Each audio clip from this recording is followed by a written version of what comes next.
Now, the rain fell fast and furious this evening, overwhelming barriers and covering roads with water. Now, some drivers tried to push through but became stuck, stranded up to 4 feet of water. The biggest problem seemed to be on Stanley Avenue, right under the I-75 overpass. Robert Lowry begins our live team coverage with how those drivers finally managed to get free. Robert?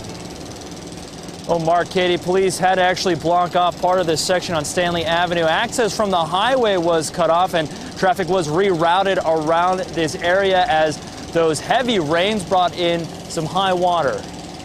Roads looking more like lakes Monday night as rain fell across Dayton. I came through halfway and the car shut off. Stanley Avenue, just under the I-75 overpass, became a problem spot for drivers.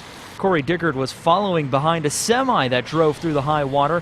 He was hoping to follow along before, he says, about 4 feet of water flooded his engine. There was just too much, and it came up almost over my hood when I went through because I was going about 15, so it was just like my car shot through, and we just had to get out and start pushing just to get it the rest of the way out of the water. Me and my daughter just pushed it a little bit from that way on into the parking lot and lost a little car part, but just hoping it'll start now, dry up. At least 2 other vehicles going through that same mess as quick, heavy bursts of rain created high spots of water. Angel Fuqua was in her van hoping to get across this spot as well, trying to drive through the shallow end.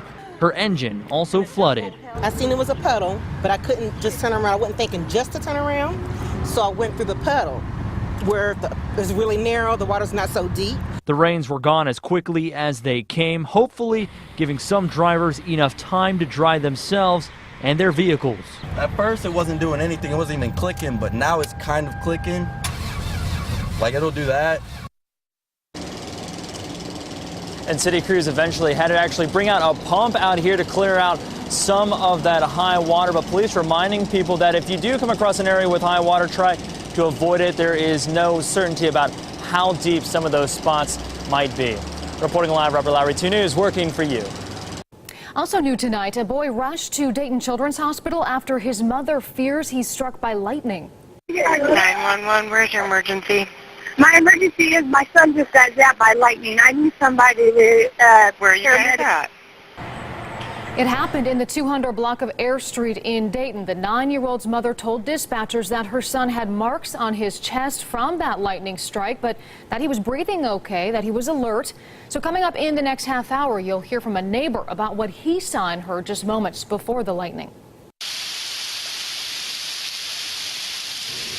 And Beaver Creek, among the areas that saw heavy rain this evening. Steve Williams sent us this video from Lemke Road. You can hear those drops pounding down on the pavement there. And Mother Nature leaving its mark on this tree in Clayton. We spoke with Emily Roberts, who posted these photos onto our Facebook page, and she says lightning struck this tree outside of her Thelma Avenue home at about 6 o'clock. She says she heard a loud crack and then something lit up their entire room.